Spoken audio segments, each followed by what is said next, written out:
Lemparan maut ke dalam khas Pratama Arhan kembali menjadi senjata rahasia yang efektif bagi timnas Indonesia untuk mencetak gol bahkan meraih kemenangan. Teranyar, Vietnam menjadi korban lemparan maut Pratama Arhan yang kini memperkuat Suwon FC. Tepat dalam laga ketiga melawan Vietnam di ronde kedua kualifikasi Piala Dunia 2026.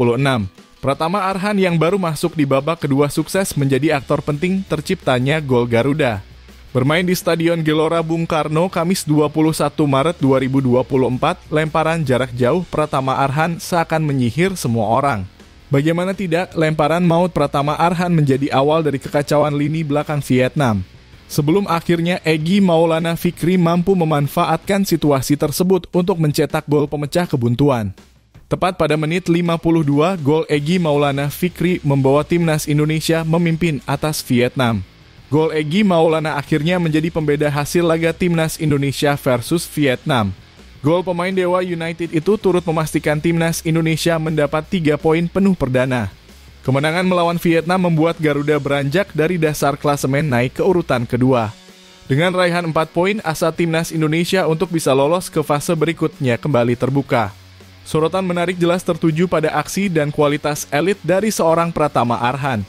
Meski tidak turun sebagai starter dalam laga ini, kontribusi ex-pemain PSIS Semarang sangat positif. Vietnam bukanlah negara pertama yang menjadi korban dari lemparan Pratama Arhan. Sebelum Vietnam, Jepang yang menjadi raksasa Asia bahkan dipaksa untuk mengakui kehebatan lemparan maut milik Pratama Arhan. Momen spesial itu terjadi tepatnya pada laga terakhir babak penyisihan grup Piala Asia 2023 lalu. Meski tidak mampu menghindarkan timnas Indonesia dari kekalahan melawan Jepang di Qatar, Pratama Arhan mencuri perhatian setelah aksinya lewat lemparan maut ke dalam menjebol jala gawang Jepang. Hampir sama dengan situasi melawan Vietnam, Pratama Arhan menciptakan kekacauan pertahanan Jepang dengan lemparan ke dalamnya. Bola liar pun akhirnya berhasil dimanfaatkan Sandy Walsh untuk menjebol gawang Jepang. Gol Sandy Walsh yang berawal dari lemparan maut Pratama Arhan akhirnya memperkecil kedudukan laga timnas Indonesia versus Jepang menjadi 1-3. Aksi lemparan Pratama Arhan yang mampu mengacaukan lini belakang Jepang pun mendapat berbagai tanggapan setelahnya.